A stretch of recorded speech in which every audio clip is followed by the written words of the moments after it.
প্রভু বাবু ভাই, আপনি জানেন এই জুলাই মাসে আপনিও ঘুমাননি, আমরা সবাই রাজপথে ছিলাম। আমি শহীদ মুগ্ধ, শহীদ আবু সাহিদ সহ প্রায় 2000 যারা জীবন আত্মহুতি দিয়েছেন। ছোট বাচ্চা চলে গেছে চিরতরে তার মার কোল থেকে, প্রায় 600। হাজার হাজার মানুষ এখনো কাতরাচ্ছে। এই জুলাই মাসকে আমরা ভুলতে পারি না বাবু ভাই। আপন সন্তানকে আইডেন্টিফাই করার জন্য হাসপাতালে গেছে, এই হাসপাতালে তাদেরকে ঢুকতে দেওয়া হয়নি। ডাক্তাররা পরিষ্কার বলেছিল সেদিন, ভাই গোপনে আপনার সন্তানকে নিয়ে যান, বলবেন না তার ইতিহাস, তার নাম আমাদের কাছে। কারণ কিছুক্ষণ পরেই এই হাসপাতাল আক্রমণ করে তাদেরকে আইডেন্টিফাই করবে, আপনাদের নিরাপত্তা থাকবে না। আমার এমন স্বৈরাচারী জালেম মুনাফিক বেঈমান ফাসেককে আমরা এই জুলাই মাসে দিয়েছি। বাবু ভাই, মাত্র 17.5 বছর বয়সে 71 সালে স্বাধীনতা যুদ্ধে কখনো পিছুপা হইনি আমি। আমার যে কাঁধ দেখছেন, এই কাঁধ পাকিস্তান আর্মির অস্ত্র কেড়ে নিয়ে আসা যে মাঠ থেকে, যে প্রান্ত থেকে আমি নিয়ে আসি, সেই প্রান্তর আজকে সাক্ষী দিচ্ছে। সেখানে আমার এই স্মৃতি উপলক্ষে আমার গ্রামবাসী সেখানে স্তম্ভ একটা তৈরি করেছে। আমি প্রাউড যে আমাদের দেশপ্রেম, আমাদের দেশের জাতীয় সত্তা, স্বাধীনতার সংস্কৃতি, আমাদের ধর্ম এর সপক্ষে প্রবাসে বসেও আমরা আমাদের অবদান রেখেছি। আপনি তা আমাদের সহযোদ্ধা ছিলেন। নূর ভাই নিজে মিলেনিয়াম টিভির ডাইরেক্টর, তিনি তার এই প্ল্যাটফর্ম আপনার আমাদের জন্য উন্মুক্ত করে দিয়েছিলেন, তার জন্য আমরা কৃতজ্ঞ। আমি অত্যন্ত দুঃখের সাথে বলি বড় ভাই, এই নিউ ইয়র্কের ডাইভার্সিটি প্লাজা আপনি চেনেন, এখানে শহীদ আবু সাইদ যেদিন তিনি শহীদ হয়েছিলেন, তার পরের দিনে আমার নেতৃত্বে আমরা মাত্র 16 জন লোক নিয়ে দাঁড়িয়ে গিয়েছিলাম ডাইভার্সিটি প্লাজায়। 8 ঘন্টার ভিতরে 250 লোক, এর অধিকাংশ ছিল বিএনপির আমার ছোট ভাই গুলো, তারা আমাদের পাশে দাঁড়ায়, সাধারণ জনগণ ছিল। আমরা এত লোক সংখ্যা দেখে সেদিন আমার নেতৃত্বে আমরা পুরো জ্যাকসন হাইটের একটা শোক পদযাত্রা বলা যায়, সেটা আমি করেছিলাম। এবং পরে রাইবানে জানাজা আমরা করি। আমরা তাদের এই আত্মত্যাগকে যেন আমরা না বলি। আমি এখানে আরো স্মরণ করিয়ে দেই, জব্বার ভাই, রফিক, সালাম, বরকত ভাই, মাত্র 4 জন মানুষ এরা শহীদ হয়েছিলেন 53 বছর আগে থেকে, বলা যায় তারও বেশি। আপনার সেখানে 1952-তে তারা শহীদ হন। আমরা তাদের কথা নিয়ে শুধু যুদ্ধই করিনি, এই স্পিরিটটাকে নিয়ে আমরা একটা দেশকে স্বাধীন করেছি, বাংলাদেশকে ভাগ করে দিয়েছি। গতকাল আমি, তারা বাংলাদেশ প্রেস ক্লাব আমাকে সম্মান দিয়েছে তাদের প্রধান বক্তা হিসেবে। আমি অত্যন্ত দুঃখের সাথে বলি বাবু ভাই, আপনি একটা কথা বলেছেন, সুন্দর কথা বলেছেন, যে ডক্টর মোহাম্মদ ইউনূস, যে দেশ কেউ কারোর কথা মানে না, সম্মান করে না, সেখানে আমার শ্রদ্ধেয় শিক্ষক তার অত্যন্ত ভদ্রতা দিয়ে তিনি দেশটাকে পরিচালনা করছে এই মুহূর্তে। এই প্রসঙ্গে আমি তাকে ধন্যবাদ জানাই।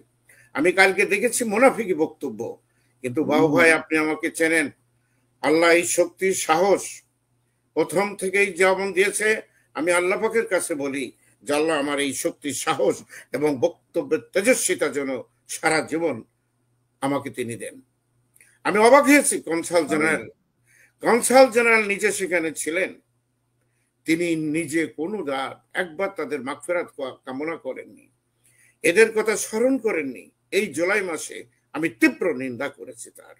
14 জন বক্তব্য দিয়েছিল, বাহাদুর আমাদের ভোটাধিকার, এটা সেটা, আমি তাদেরকে সেমনি বলে ধিক্কার দিয়েছি যে তোমরা 1 বছর হলো না, আমার এই ছোট মা বোন যারা চলে গেছে, বাচ্চারা যারা শহীদ হয়েছে, আমার বোনগুলো যারা রাস্তায় রাস্তায় দাঁড়িয়ে, তাদের কারোর কথা তোমরা স্মরণ করলে না। অধিকার মারাও, তোমার অধিকার তুমি নিজে হারাবা, তুমি জানো না shame on them আমি কালকে প্রকাশ্যে বলেছি। এবং 23 তারিখে জুলাই অভ্যুত্থান নিয়ে একটা বক্তব্য হবে, সেখানেও আমরা হুঁশিয়ার থাকবো। কোনো উল্টো পাল্টা কাজ করলে ছাড়বো না। আমরা বাংলাদেশকে ভালোবাসি, এদেশের মানুষ ভালো থাক, এবং সুন্দর থাক, এটা আমরা সবসময় কামনা করি। বাবু ভাই, আপনি বলেছেন আপনার প্রারম্ভ বক্তব্যে যে আমরা এই দেশটাকে পরিচালনার জন্য আমরা সুষ্ঠু সুন্দর চিন্তা ভাবনা নিয়ে আসতে পারি সবাইকে নিয়ে। আমি অবাক হয়েছি যে এই মানুষগুলোর কথা, যে কথা আমি আগেই বলছিলাম, আমরা 21শে ফেব্রুয়ারির কথা ভুলিনি। আর আপনি হাজার হাজার মানুষ, এই মুনাফিক বেঈমান যারা চিরতরে আমরা যুদ্ধ ঘোষণা করে রীতিমতো রণাঙ্গন, এতে সবার কিন্তু ক্রেডিট আছে। আমাদের বিজেপি বলেন, পুলিশ বাহিনী বলেন, সেনাবাহিনী বলেন, ছাত্র জনতা সবাইকে বলেন, বিএনপি বলেন, আজকের এনসিসি যারা আছে, জামাত বলেন, সবাই মাদ্রাসা ছাত্রদের শুরু করে আমরা একটা সুন্দর দেশ চাই। শুধু অভাব হয়েছে যে আমাদের স্টেটসম্যান নাই। এই স্টেটসম্যান না থাকার কারণে যে ধরনের সুন্দর একটা দেশ তৈরি করার একটা স্বপ্ন স্বাধীনতার পরে আমরা পেয়েছিলাম, সেটা যেন আমি দেখতে পাচ্ছি যে আমরা যেন ধুলিস্যাৎ করে দিতে যাচ্ছি। এত অনৈক্য, প্রতিপক্ষ থাকা ভালো, গণতান্ত্রিক চিন্তা চেতনায়, যেটাকে আমি সবসময় বলি এটা গণতন্ত্রের প্রসব বেদনা হতে পারে, কিন্তু একজন আর একজনকে ধ্বংস করে দেবো, তার স্টেজকে ভেঙে ফেল দেবো, তার পদযাত্রাকে নস্যাৎ করে দেবো। এই যে জিনিসগুলো যা চলছে, এটা আমার মনে হচ্ছে যে আমরা স্বৈরাচারকে মদত দিচ্ছি। ডক্টর ইউনূস সাহেব সেদিন একটা সুন্দর বক্তব্য দিয়েছেন, সেখানে তিনি পরিষ্কার বলেছেন, বাবু ভাই আমি জানতাম না, সত্যি আমি এখন স্যারকে দাবি করি যে তার অ্যাডভাইজারদের অন্তত 50% পদত্যাগ করা উচিত। তিনি এত সুন্দরভাবে, আমি অবাক হয়েছি যে হাজার হাজার কোটি টাকা আমাদের এই বঙ্গু যারা দ্বিতীয় মুক্তিযুদ্ধে আহত হয়েছেন, সিঙ্গাপুর, থাইল্যান্ড, ইউরোপিয়ান ইউনিয়ন সহ সব দেশে পাঠানো হয়েছে। আরে পাঠানো হয়েছে 6 মাস আগে, আমরা কিন্তু কেউ তা জানিনি। হাজার হাজার কোটি টাকা এই আহত পরিবারদের কাছে দেওয়া হয়েছে। ওনার স্বাস্থ্য মন্ত্রণালয় নাই, ওনার অ্যাডভাইজাররা নাই, ঘর থেকে কেউ বের হয় না, বাহাদুরি করে। স্যার এই বয়সে 84 বছর থেকে এখন বোধহয় 85 চলছে, এই বয়সে তারপর দায়িত্ব দিয়ে ফুটানি করেন। 50% আমরাই নিয়েছিলাম এই জুলাই মাসে স্যারকে কান্নাকাটি করে। সেদিন লন্ডন, কানাডা, যুক্তরাষ্ট্র, বাংলাদেশের সমস্ত টেলিভিশনে আমরা সোচ্চার ছিলাম। কোনো প্রয়োজন ছিল বাবু ভাই? আমি একজন ইকোনমিস্ট হিসেবে, একজন অধ্যাপক হিসেবে আমার আরাম আয়েশ এর সবকিছু জলাঞ্জলি দিয়ে একজন অ্যানালিস্ট হিসেবে আপনি বহুবার ডেকেছেন, আপনারা ডেকেছেন, সব চ্যানেলগুলো ডেকেছে, আমরা নির্ভীক চিত্তে জবাব দিয়েছি। 15টা বছর আমরা যেতে। আমি একটু আপনাকে ডিফারেন্ট দিকে নিয়ে যাচ্ছি। ডাক্তার সরি হাসান হোসেন বলছি, সরি ওনার সাথে বেশি কথা হয়তো। ডাক্তার শওকত আলী, আপনি খুব বুলেট পয়েন্ট গুলো ছুটছেন, বা তার ফাঁকে আমি একটু বলে নেই যে বাংলাদেশ জামাত ইসলাম গতকালকে মানে আজকেই বাংলাদেশের সময় এখন শেষ হয়ে যায়, তারা একটি মহাসমাবেশ করলেন। লোকের লোকারণ্য হয়ে যায়, কানায় কানায় পড়ে যায়। ইভেন কেউ কেউ বলছেন যে পানি যে পাশে আছে, পানি সরোজের পাশে পানিগুলো কেন পুড়িয়ে ফেলা হয় না মানুষের জন্য। যাই হোক, ওই অনুষ্ঠানে জামাতের আমির অসুস্থ হয়ে পড়েন এবং ওনার জন্য আমরা অনুষ্ঠানের পক্ষ থেকে দোয়া করছি। ওনার সাথে আমরা ব্যক্তিগতভাবে বাংলাদেশের দুটো বৈঠক হয়েছে।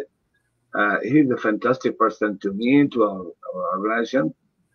দলের অ্যাফিলিয়েশন এক একজনের একইভাবে থাকবে, but as a person, doctor Shafiqur Rahman, what I saw in my eye, fantastic person. ওনার জন্য আমরা দোয়া করছি আজকে অনুষ্ঠান থেকে। আমি একটু ক্রেডিট দিতে চাই আপনাদের। এবং উনি বসে বক্তৃতা দিয়ে বললেন, বসে উনি আল্লাহর নাম দিয়ে বললেন যে আমাকে একটু আল্লাহ কথা বলতে আরেকবার সুযোগ দিয়েছে, বসে বক্তৃতা দিলেন এবং ওখানে বললেন কিছু কিছু পয়েন্ট। ডক্টর শওকত আলী, এটা প্রত্যেকটা দলের খেয়াল করা উচিত, রিগার্ডলেস অফ এনি অ্যাফিলিয়েশন। আমি শুনেছি কিছুটা ক্লিপ যে উনি মন্ত্রী হলে, এমপি হলে, সরকার গঠন করলে ওনারা একটা উদাহরণ দিচ্ছি আপনাকে যে কি কি সুবিধা নিবেন না, রাজনীতিবিদরা বলে না, খালি খাই খাই খাই খাই খাই খাই ছাড়া কিচ্ছু নাই রাজনীতি। তো এই সমাবেশের কিছু ক্লিপ নিয়ে যদি কিছু বলেন। আমরা আমাদের টেলিভিশনের এই আলাপ অনুষ্ঠান কিন্তু একেবারেই নন পলিটিক্যাল। আমরা প্রত্যেক দলের কথাই বলবো এবং আমরা গোপালগঞ্জে যেতে চাই না। এই ঘটনা নিয়ে আমি নিজেও এখনো বুঝি নাই কি হলো, কি হচ্ছে, এবং এনসিপি তারা দাপটের সাথে তাদের প্রোগ্রাম তার পর্যায় থেকে করে যাচ্ছে। আমার সাথে গতকাল সার্জিস আলমের কথা হয়েছে, একটা অনুষ্ঠানকে কেন্দ্র করে ওয়াশিংটনে হচ্ছে। আমি তাদের সাথে কথা বললাম, তারা এখানে জুলাইয়ের ফিরে রাখা জুলাইয়ের খবর টবর রাখছে কিনা। So I give them some message from here from Washington. So আমার কথা হলো এনসিপির ফুটেজ শেয়ার করা, ফুটেজ লাইক করা, এনসিপির পক্ষে ছেলেদের পক্ষে কথা বলা, অন্যের কিছু নাই তো ডক্টর স্বাগত। আপনি অকপটে এখন বললেন যে মুগ্ধদেরকে, সাহিদদেরকে, আমার লোন দাঁড়িয়ে আছে, ওদেরকে ভুলে গেছে এমবিসির লোকরা। বাবু ভাই কালকে আমি দিচ্ছি আপনাকে, এটা কিভাবে হয়? কনসাল জেনারেল মতো আপনি যেভাবে বলছেন, নিউ ইয়র্কে তারা তাদেরকে মনে রাখে না, তারা বসে আছে কিন্তু ওদের জন্য কিন্তু এখন। ভাই এই শোনেন, আমি এই এনসিপি ছেলেগুলো ফাঁসিবাদের বিদায় 1 বছর হলো না, এদের যদি এগুলা চলতে থাকে তাদেরকে কঠোর হস্তমন করার জন্য আমি একটু কথা বলি। আপনার সোনারগাঁও হোটেলে বাবু ভাই আপনি নেতৃত্ব দিয়েছেন, আমার যার কথা ছিল, আই এম ভেরি সরি, কিন্তু আমি খবর নিয়েছি আপনারা কি করছেন। হাসনাত ভাই অসুস্থ অবস্থায় প্রত্যেকটা দলকে, এভরিবডি, দলের অলমোস্ট প্রধানরা, এখানে একজন বাইরে একজন দেশে অসুস্থ, ওনাদেরও দুজন দিলেন। গ্লোবাল বাংলাদেশি যারা আছে তাদের নেতৃবৃন্দকে আমি শ্রদ্ধা জানাই। আমাদের কাজ এটাই যে আমরা তাদেরকে সবাইকে ডেকে তাদের এই জিনিসগুলো বোঝানোর আমাদের প্রয়োজন আছে। হাসনাত ভাই বা আপনি অত্যন্ত সুন্দর একটা কাজ করেছেন যে তাদের সবাইকে, ইনক্লুডিং বিএনপি লিডার, আমি দেখছি ডক্টর মঈন ভাই আসছেন, আমাদের সবার শ্রদ্ধেয় পণ্ডিত মানুষ, বহুবার তিনি আমার বাসায় আসছেন। আমি খুব খুশি হয়েছি যে আপনাদের এই প্রাগমেটিজমটা দেখে, এবং অনেকগুলো কাজ করেছেন, প্রবাসীদের ভোটাধিকার থেকে শুরু করে অনেকগুলো কাজ হয়েছে, একটু এদিক ওদিক হয়েছে। আপনাদের সাথে যারা গিয়েছে তারা অনেকে আপনাদের সাথে বিদ্রোহ করেছে, আমি একটু দেখছি এগুলো।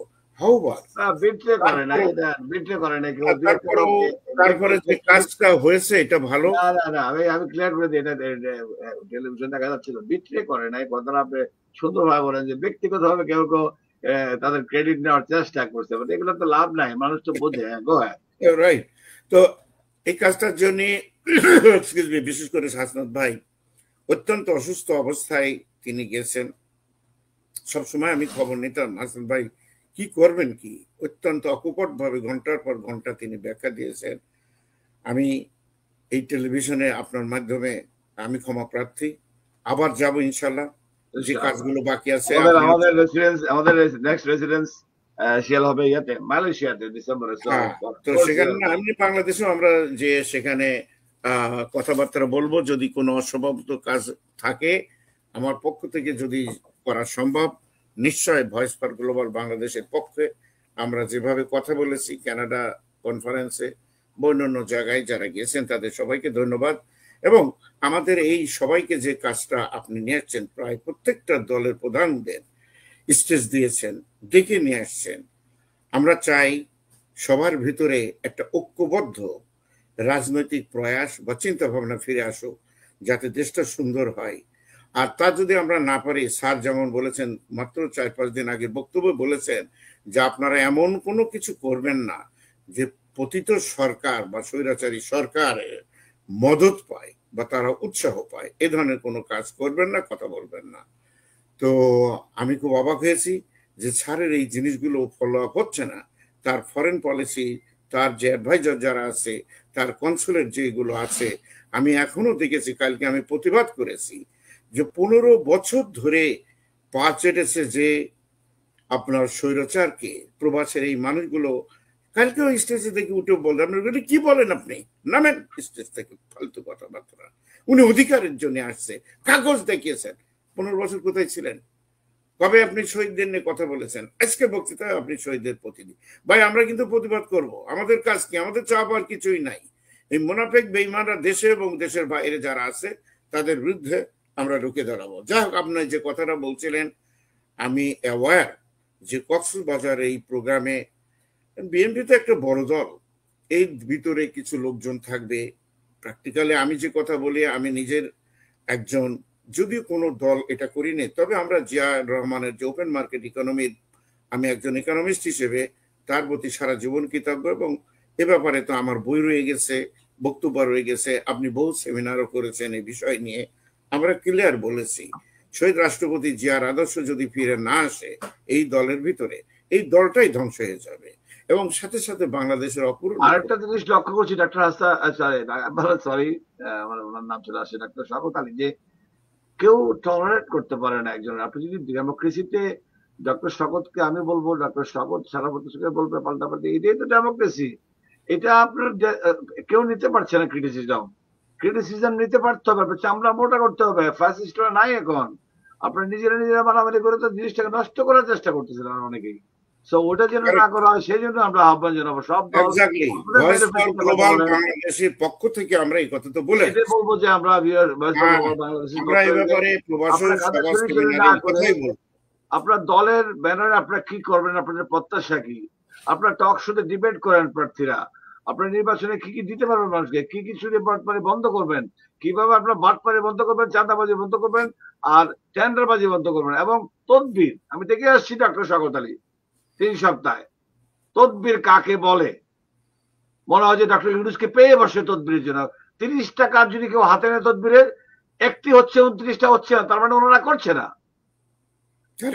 আমি প্রাউড অফ দ্যাম যে সরকার কিন্তু কানে দিচ্ছে না তদবিরের, কিন্তু তদবির বাদদের ওই মাঝখানে মধ্যস্বত্ব ভোগীরা এখন কি করে জানেন? ডক্টর শওকত আলী কি করে জানেন আপনি?